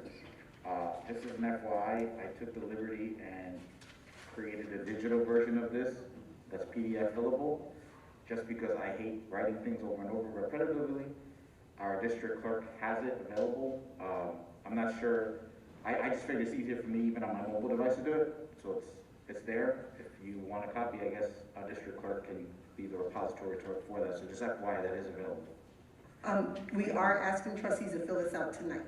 So either on your iPad, computer tonight, or be a hard copy and hand to Joya. Okay. In reference to filling this evaluation out tonight, it is 11:15, so I'm just going to ask for the digital copy, and I would like to fill it out after I wake up, after I'm in my, a clear mind, because I do not want to fill this form out at 11:15 p.m. tonight. I need a Okay, minute. listen, whatever you guys want to do. I think the ask was to do it tonight so it gets done and it's handed and she can calculate it to put in the board packet for us on Friday. But if we want to do it by, I don't know what time tomorrow, I'll say 10 a.m. I'm fine with that too. Anyone? Anyone? Okay, it's our first time trying it. I think Trustee Warner wanted us to try it, so we're trying it. So I'm gonna say and fill mine out really quickly. But okay, any other new business, Trustee Galvin? Sorry, it's not, I do have a new business item, but I'm gonna go back to section C, review agenda items for next meeting. I do have discussion on a topic. It's not approving, it was review. Discussion on a topic that's fit for public session, which is number 24, which is our new ex officio student member policy, which everyone has received a copy of the policy to review for approval for next meeting. I did email everyone my suggested changes, which were mostly punctuation and spelling. I didn't know if anyone had any comments, if they'd had a chance to review it, but I just wanted to bring it up for discussion so we could take any suggestions before we approve this at the next meeting. If I remember correctly, Broaden was one of your spelling corrections, and there were a couple of comments. I was fine with all of the changes that you made. It looks good to me. And if there's no other comments on that item for next meeting, then I'll go to my new business item, if that's okay, Trustee Mears. I hear no more comments, so what is your new business item? My new business item is that Mike, Trustee Dragic, I will be meeting with our Assemblyman, Mr. Avenanti, next week. Dr. Dragic will be meeting with Senator Stewart Cousins. I just wanted to know if the board had any messages. It's unfortunately before the next Governmental Relations Committee meeting, but I wanted to know if the board had any feedback for me to give. And if you don't have it tonight, if you could please email it to me before next week, that would be great. Through the President, Mayors, Mr. Pineda. Trustee Pineda? The one request I have personally is Assemblyman Avenanti was very helpful to us in the past in trying to get adjustments made to benefit the district financially. I don't think that door is completely closed. I would say from my perspective, it would be great if you could mention that to him and just kind of start that, put that bug in his ear so we can restart that conversation. Thank you. Trustee Dragic? I know that David also had a question regarding our, That was Andrea Stewart-Cousins, Stewart-Cousins, and I right, believe there was yeah. an email in which there was an article attached and it talked about various other school districts that had gotten additional ECP funding in the area. okay, And we were trying to restart our 3-year-old program that's been down for a couple of years, and we moved what money we had over to the 4-year-olds only. So I was wondering, hoping that maybe there could be a state source of funding for restarting the 3-year-old program. okay, And so that's something to inquire about. got it, all right. So Trustee Valen, and just in reference to your meeting, and I guess even Trustee Dragic, any type of grants, any type of funding that can build up our sciences within the district. Sometimes they have knowledge of programs and things like that that are out there that we can connect with the partnerships. You already talked about interns at one point, and at one point we were connected and partnered with Westchester Medical Center when we had our science research program. We were also partnered with Albany. So I'm just, if there's anything out there that we don't have knowledge of, also in reference to our teachers when it comes around the master teacher program that New York State had, what other type of programs do they have to professionally develop our teachers that can help us, that teachers can apply for us from fellows to bring money to our students. So if you could just talk to both of them about that, I would appreciate it. And, And the, oh, go ahead.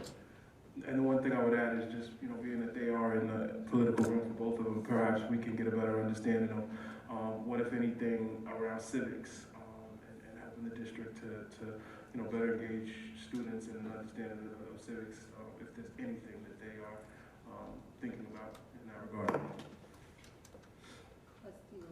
And to be a broken record, Smart Schools funding, right? They need to convene the meeting so that we can get our money.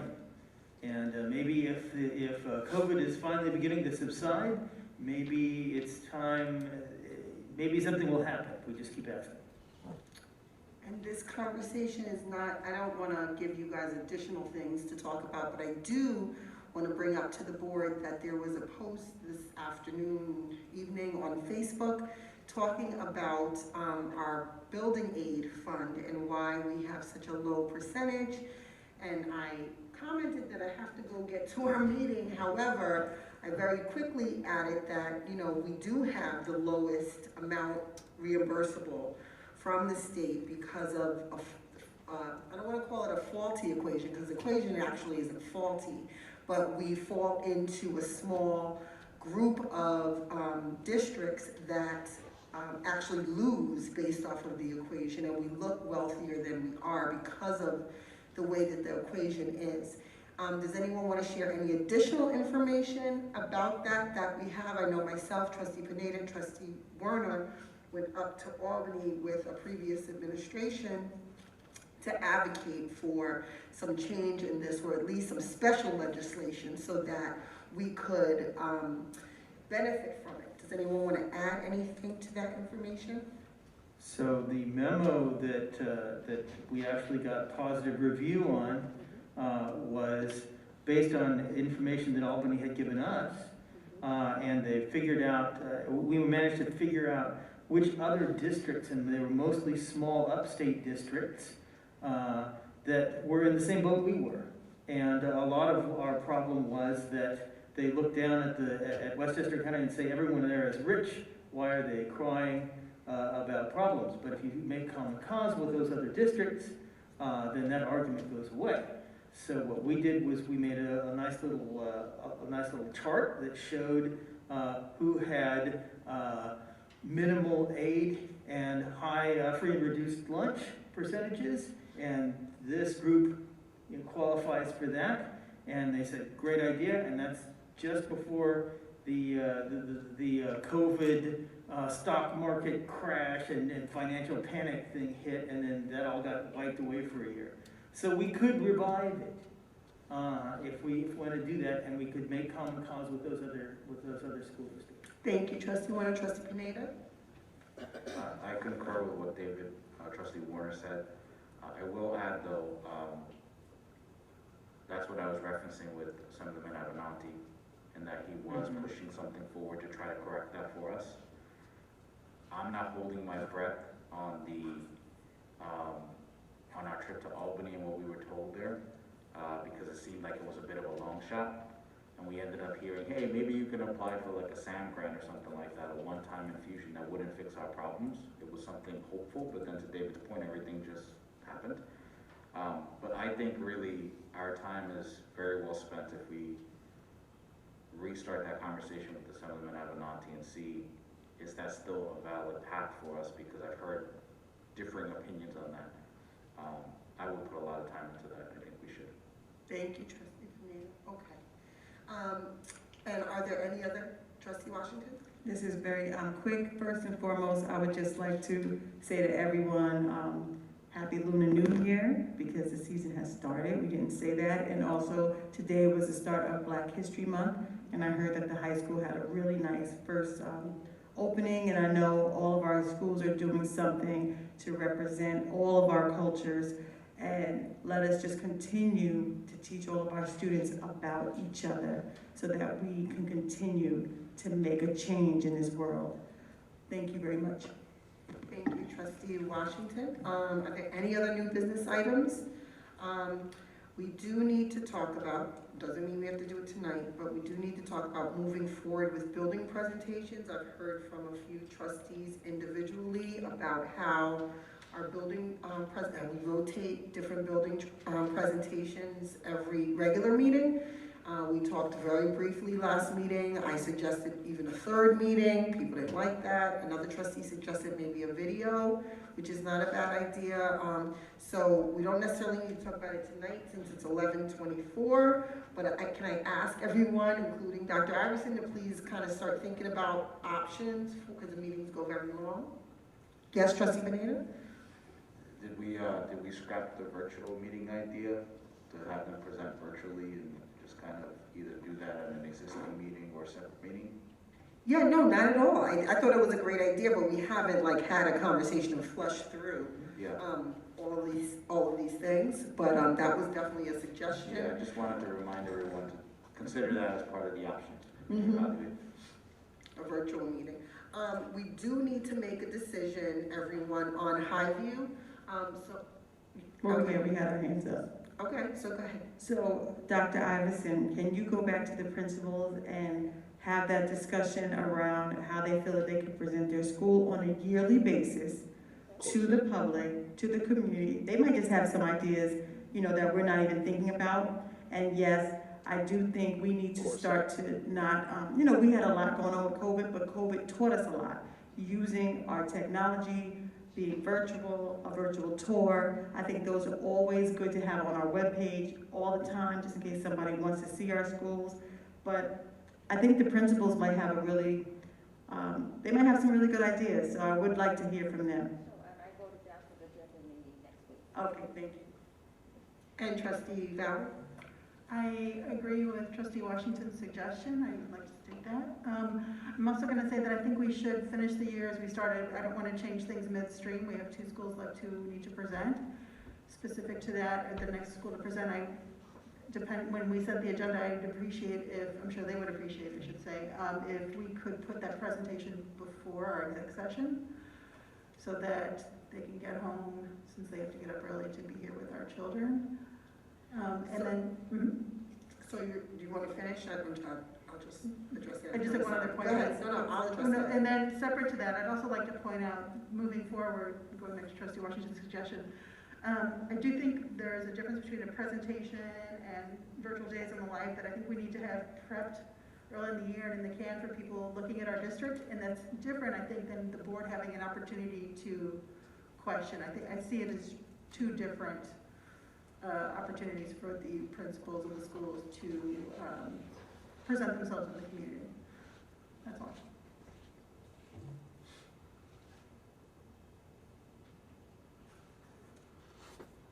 Okay, so you said 2 things. So first, there's 3 schools left. So we have Highview that we rescheduled from December, I think, and they never got to go. Then we have Woodlands Middle High School and ECP.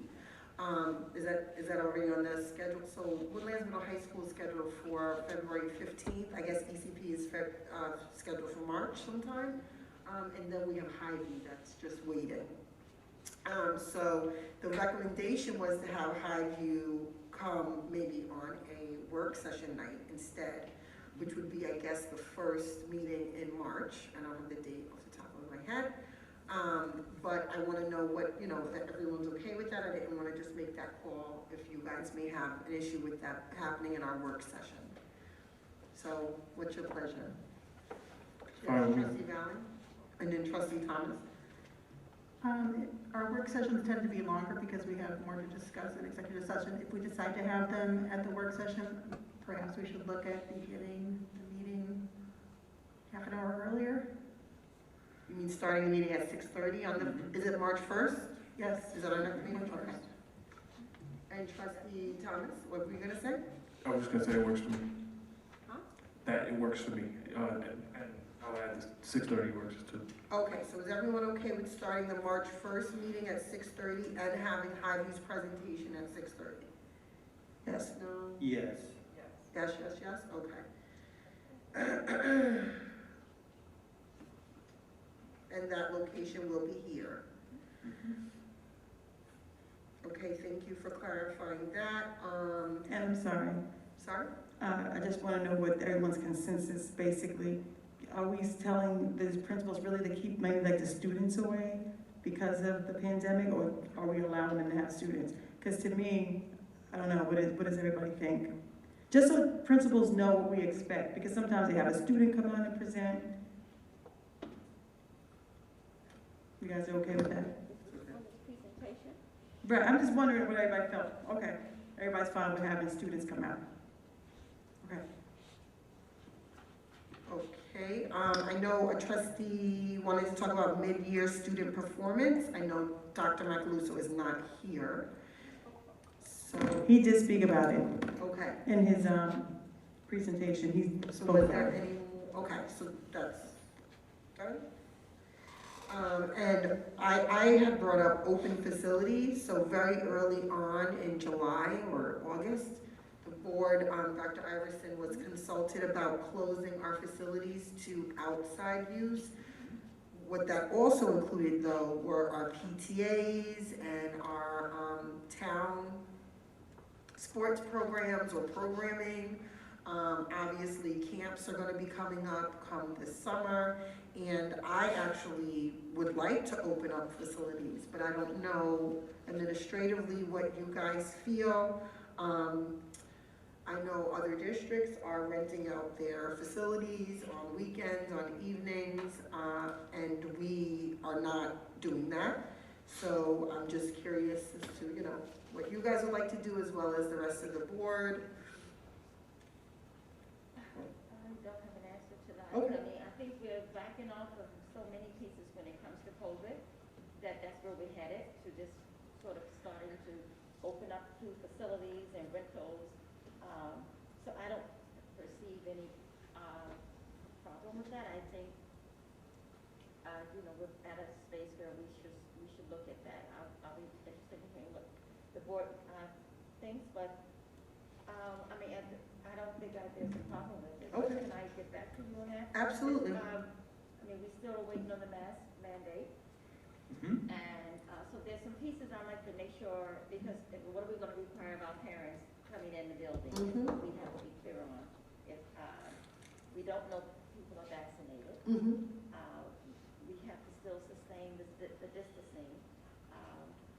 And none of our parents can participate in any of our option programs we have for our students, Now Mhm. we have not only weekly testing, we have touch and stay, we have vaccines, and we have, the third thing, so for our students. So not having any control over that, what are the parameters we want to have? Oh, my goodness. I'm sorry. So I just think it is time to look at it. I think because of, like I said, how we are backing off and things are just changing around COVID, it stands to reason that we're looking to open up more facilities. So it's not no. I would like to think about it and talk to my team and hear from the board, your suggestions on how do we do that? Do we just, the weekends and all are fine, you know, we would have to pay for someone to be here to open the buildings, but are you talking during the day? How do we control for what we're controlling for with the students, with adults? Okay, so trustee Warner? So what I remember last time things were fully rational was that we had a threshold. And if the incidence of COVID fell low enough such that we were no longer in an environment in which we had to worry about this sort of thing, then the mask mandate would fall away. And then the social distancing would fall away. And then we would open the facility up to everything. Now, we're not there yet, but what needs to happen is we have a standard, we need to watch the numbers, and when we achieve the numbers, then we open things up. Now, I have a motivation. I think that there's someone who should have an outside individual who should have a memorial. And so I'm hoping that, I'm rooting for this to happen, but I don't want to rush it. I want it to be, you do it when it's safe. Okay, thank you. Any, trustee Valen? I agree with both Dr. Iverson and Mr. Warner. I do think benchmarks are useful, they're objective, and if we could look at whether it's community rates, I mean, at this point we haven't discussed vaccination rates. It would be a useful data point if we knew how much of our population was vaccinated. That would give some sense of security to some people. I don't know our options there. I'm just saying it could be a metric. But the more we have objective factors in there, I think the better we'll be. I'm not ready to jump in there, but I think we need to move in that direction. I appreciate your caution in doing so. Well, I'll be the bad guy. We could open our facilities and have capacities and have vaccination-only people are allowed in to certain activities or events. Other schools do that. So that is also an option. When we talk about benchmarks and how would we measure, that is a way that we could measure. Sorry, trustee Kaneda? I will say that from my perspective, we've been doing this for so long at this point that in my mind, if we don't take a cautious and measured approach, and everything we've done over the last few years is for naught. So I'm not opposed to opening, but to the previous conversation, that the points that have been brought up, then we do need to have some mechanism of verifying vaccination and everything that we've been told, right? So if we're gonna do all that and do it for the people that are showing up, it's not just our students here, it's folks that are gonna show up that we're talking about. If we're doing it for them as well, and if we figure that all out, sure. But if we're not ready to do that just yet, then my vote is we need to pause on it, figure out how we're going to do all those logistics, and then once we have that all figured out, move forward. Thank you. Okay. Yes, trustee Washington? So I think there's like two different or separate topics going on. One, opening up facilities if like the PTA would like to come in and use the facility. And then the other one I'm hearing is if families want to come to the school play, right? Or, you know, to the musical or to the basketball game. So I think it is February. We look at the infectious rate, and then probably like March, you can really start moving into letting the PTA use the hydrant, right? Letting whoever wants to use it on the weekends. I think that's a little bit more controllable. And then when we start to talk about, because the musical is going to come in April, hopefully the numbers are down. Dr. Iverson and her team have really gone over what they feel is right. She's talked to other superintendents and really got a handle on, what they're doing in other school districts, and then she can execute what can happen, because I think the biggest event right now is going to be that musical. So that, it's giving her time to really start to say, what is that musical going to look like? And then, talking about the memorial, which I think is a great idea, we have a wonderful outside. So no matter what, I think even if we just had to keep that outside, had a tent just in case of rain, I think that can happen. So I just hear like two different topics, but I do feel like we can maybe by March open up to people that would like to use the building. They should be vaccinated, and maybe because they're paying money, we can definitely, mandate that, right? It's an idea. Okay, sorry, okay, thank you guys for entertaining that consideration. The last thing is I've had a request to bring the food back to board meetings. It's now 11:37. I don't think we need to have this discussion right now. Maybe the governance and policy committee can talk about a recommendation for food or not. And then make a recommendation to the board, but that did come up as a request, so. We're gonna move on. We cannot close because we did not review agenda items for the next meeting, so please forgive me for that.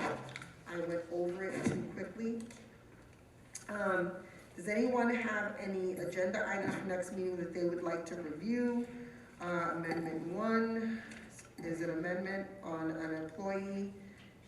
2 is a salary adjustment. 3 is another salary adjustment. 4 is a retirement.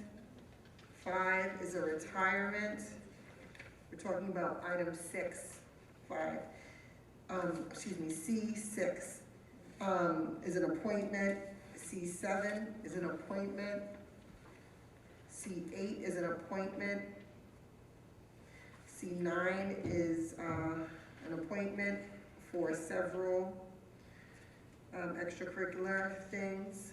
C10 is IB appointment. 11 is a mentor appointment. 12 is another mentor appointment. 13 is another appointment. 14 is a leave. 15 is a leave. 16 is a resignation. 17 is a resignation. 18 is an appointment. 19 is an appointment. 20 is an appointment. 21 appointment. 22 are minutes. 23 is reviewing the board policy for the ex officio member, the student member. And 24 is also looking at the ex officio member resolution. 25 is donations from a PTA unit. Numbers 26 are treasurer's report. 27 is a warrant report. 28 budget code transfers. 29 health services rate. 30 a financial statement. 31 an asset fund. 32 looks like a contract. Yes, a retainer contract. No questions, okay, well, we will move on to adjournment. Can I get a motion, please? I move we adjourn this meeting. Second. It's been properly moved in second, any discussion? Hearing none, all those in favor? Aye. Any opposed? Any abstention? Motion carries 11:40 p.m. Good night, thank you.